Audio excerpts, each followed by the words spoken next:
Hello and welcome, Inspired Podcast community. This is your new episode. My name is Caroline, and my today's guest is John David. Welcome to the Inspired Podcast. And how are you doing today? I'm very good today. It's been one of those strange weeks where you're just so busy with so many things that I have to say now, who am I and where am I today? So I'm going to spend for this next few minutes, and we're just going to slow down and just have a nice conversation. Thank you so much. And I would love to introduce you to the audience, of course. Let's see. After a series of career restarts, you finally found your stride at 53 when you founded Good Samaritan Home, a nonprofit helping individuals restart their lives after prison. At 61, you completed your doctorate in applied theology to better live out your faith where it's most needed on the streets. At 75, you published your debut novel, Running as Fast as I Can, a fictionalized story about one man's journey to overcome abuse and find forgiveness and love. You are no stranger to second, third, and fourth chances, and you learned the value of calloused hands and a tender heart along the way. Welcome to the Inspired Podcast, John David. I'm very glad to be here, Caroline. Thank you. Thank you so much. And my first question is, what inspired you to create Good Samaritan Home, and how has it shaped your views on second chances? Well, as you noted, I've had a series of career changes. I had a bachelor's degree in psychology when I was young, and which made me it gave the a semblance of being educated, but really I was not educated enough. So I was uh, always looking for the right job, never satisfied, and I made a lot of career mistakes. As a young man, I was a children's home counselor. I was a truck driver. I was a fireman. I was a building contractor, a journalist, and even a minister for a while. But at one point, I was even homeless because of all those changes. So here I was after 30 years of making a lot of detours, now with a family, struggling, not knowing where I fit. That my wife and I finally said, what is our passion? And what came to me was that there were people who were struggling just like I was, but more so. They were homeless, and I knew what that was like. And so we said, what if we were to offer some sort of house or shelter or mentoring for homeless people? So we opened up our house. We had an old house in a part of the city that we were remodeling, and we opened that up as a homeless shelter. And then one thing led to another. And then we were able eventually to get another house and another house. And we formed Good Samaritan Home as a shelter or reentry house for men and women coming from prison because we felt that they were the most desperate for a second chance. Now, we were able to partner with the Department of Correction so that they could help us know how to best do this. And since we started that 22 years ago, we have helped nearly 2,500 men and women restart their lives. And be honest with you, when I found that when I could help somebody else who was struggling even more than me, I found that my struggles in comparison were quite small. So it's like the old story about when you help somebody, you help yourself. And that's how I felt. And so now we have 10 staff members, and many of them have been to prison themselves. So I feel that I found my niche late in life. So I not had just a second chance, but I had about 8 different chances. So and what I found is this whole message of second chances is resonating with a lot of people in this era of anger and angst and apprehension, fear. There's it seems to be so much hatred surrounding us now that when I talk about second chances, people seem to just take that message in. because I think we all innately want a second chance.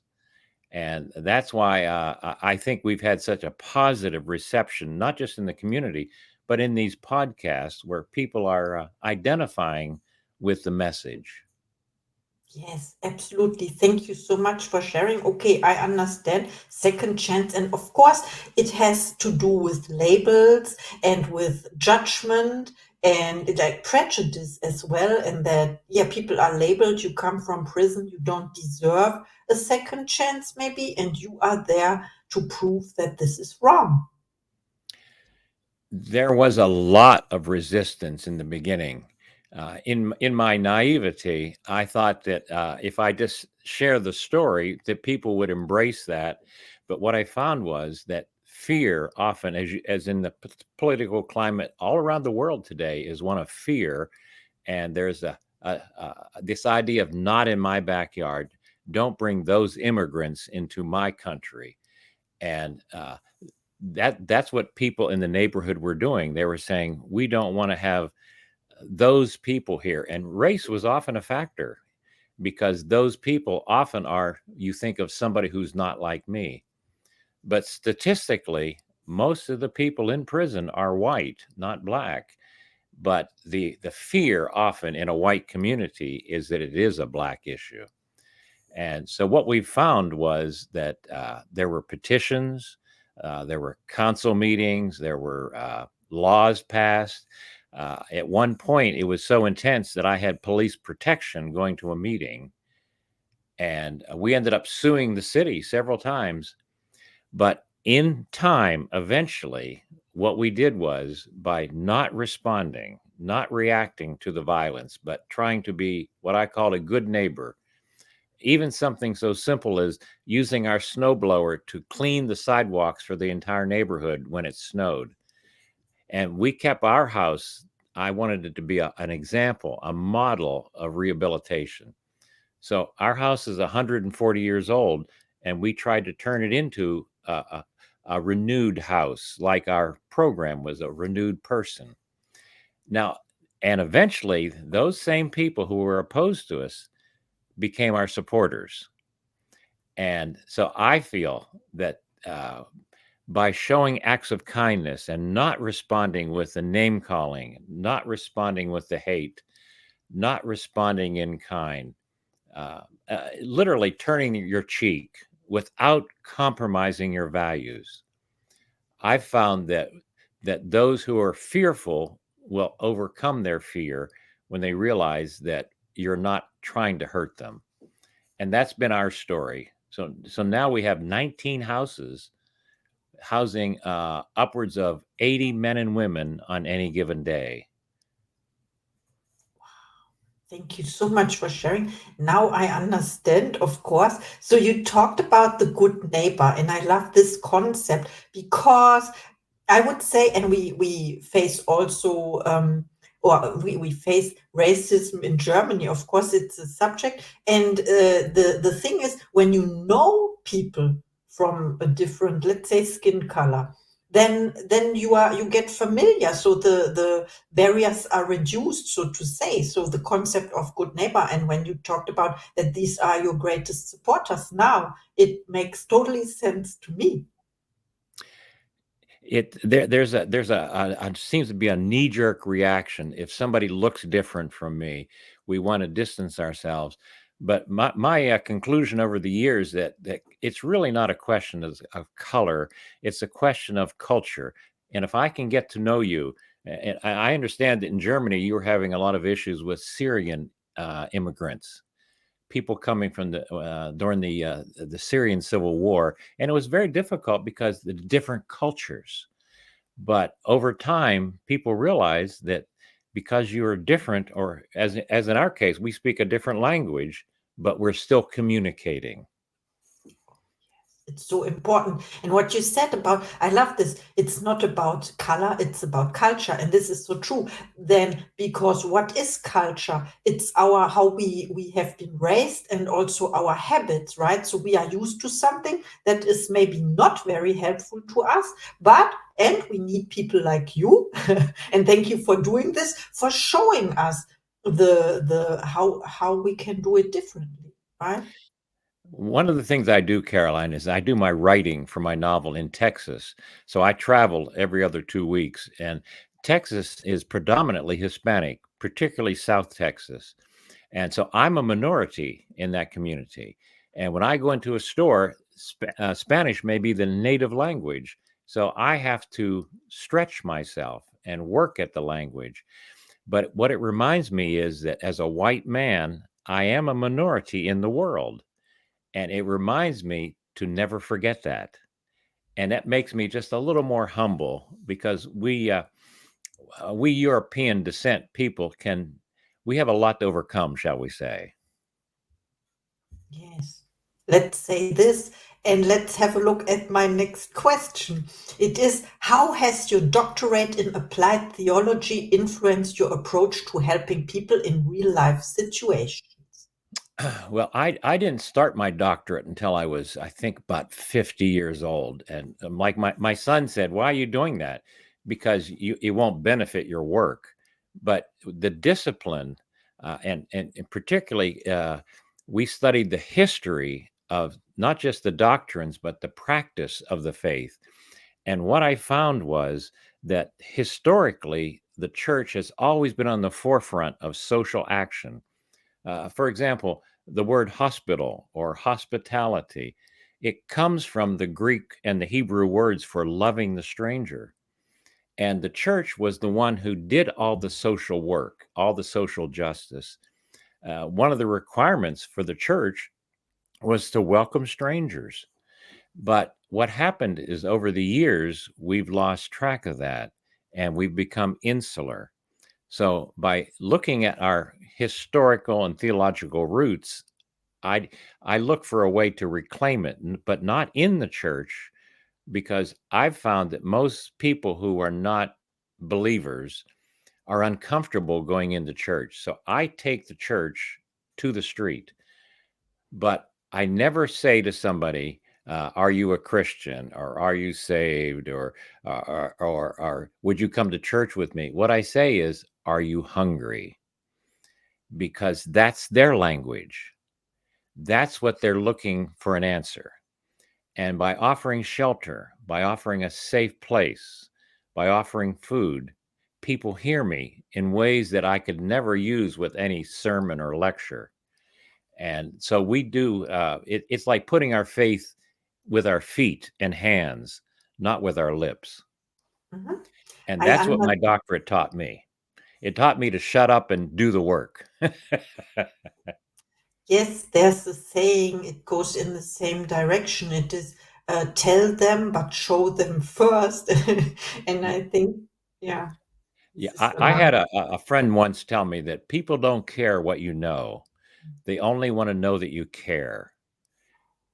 And I've tried to remember that because, to be candid, it's not easy working with people who have made mistakes all their lives, and they're going to make mistakes, particularly with drug addictions. So we have learned to not just offer second chances, but third, fourth, and fifth chances, as long as you're willing to try again. And sometimes it takes 7 times for somebody to actually get it because they realize they've hit that wall so many times. Now they're ready to listen. It sounds funny a little bit because, yeah, I have this picture in mind of this wall and hit the wall, and I have to laugh, of course, because I experienced this myself. So I'm very grateful for to when someone gives me a second chance or a third one or a fourth one, as you said. And you mentioned belief as well.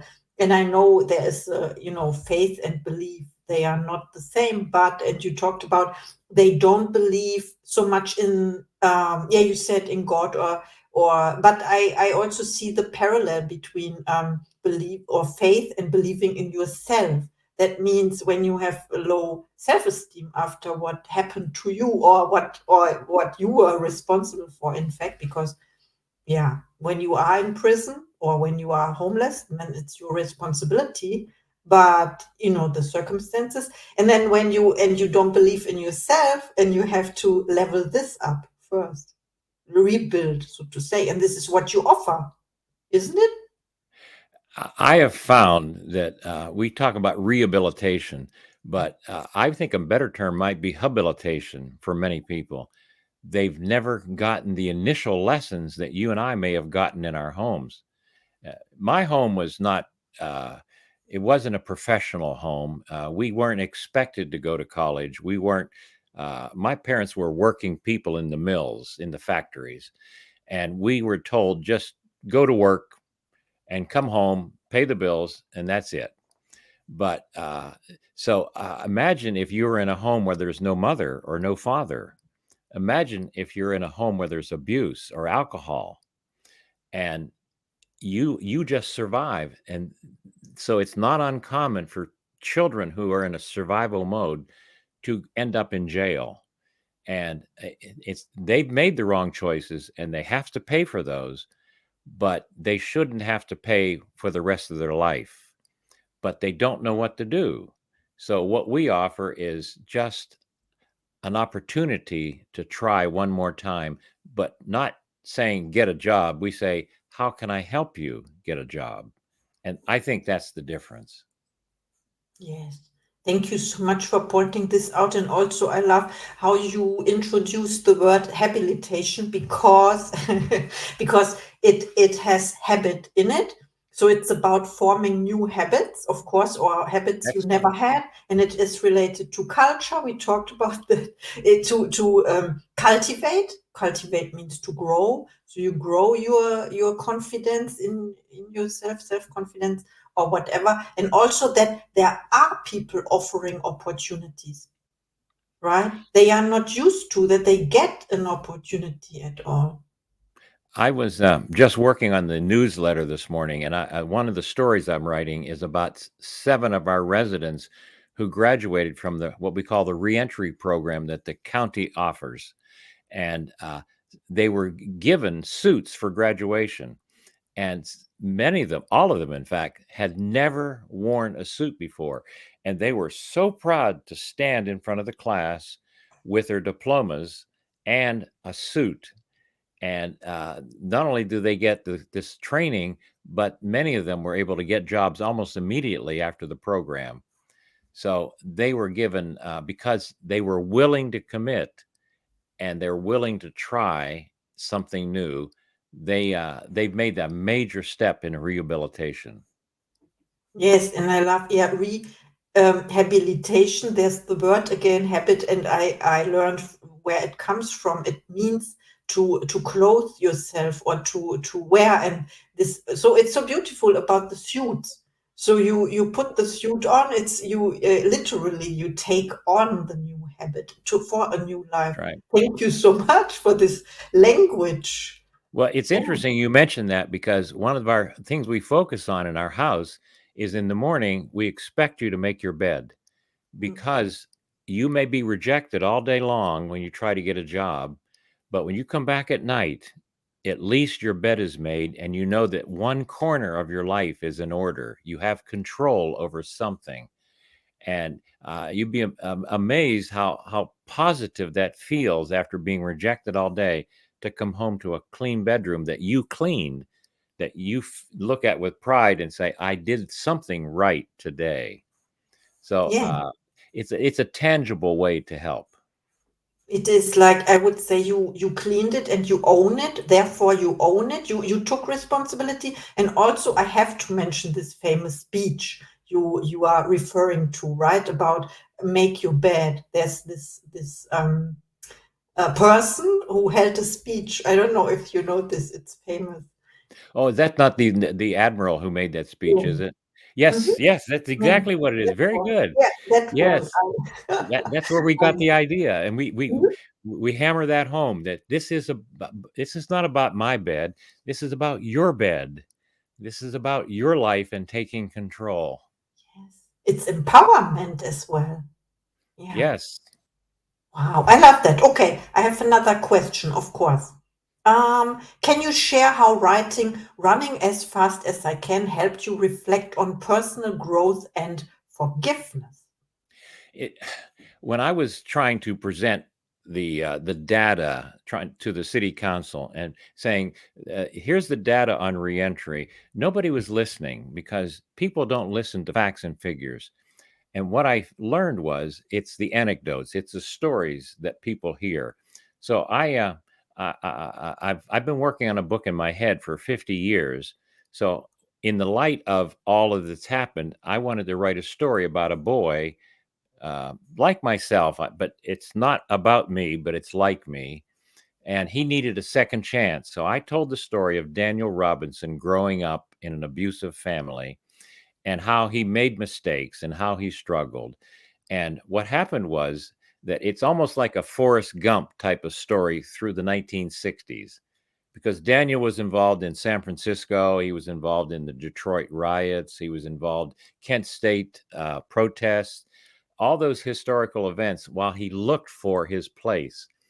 And it's also a romance story where he meets Kate, and Kate is coming from her own troubled past, and together, two broken people lean on one another, and together they can walk straight. And the story is it's a coming of age story, but it's also about second chances. And what I found is that the people have read it, and it's sold very well this past year. But what they've said is that I identified with Daniel. I lived his story. I felt the emotions of his story. And in the past year, it's garnered 25 awards. So I'm very, very pleased with the reception. Wow, congratulations. I didn't know this, but now I know, and we all look up your book, of course. Thank you so much. Well, I will Yeah, say this: it took me 10 years to write it, and it took 7 years of rewriting and rewriting. So it's a lesson for me. And through that, I learned that it's not the first draft, it's not the second draft, but some of us, in not just our writing, but our lives, we need a lot of rewriting. yes, We need a absolutely. lot of do overs. Yes. Thank you so much. I have one last question to you. It's about your goals. Do you set goals for yourself or intentions? And what is one of your next projects?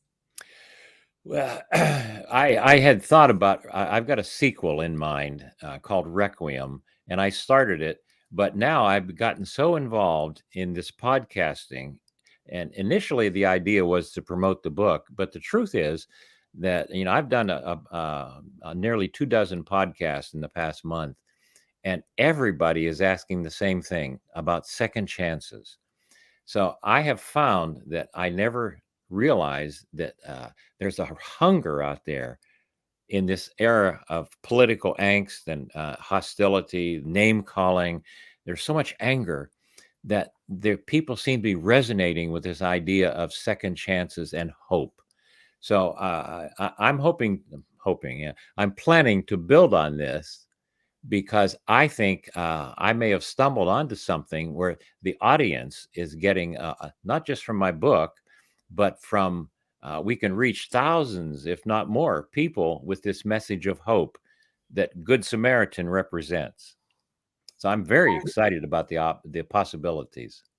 Oh, I love that so much. Thank you for sharing. And I have to ask another question. It's because where can we find you when people want to reach out to you now? How can we support your project?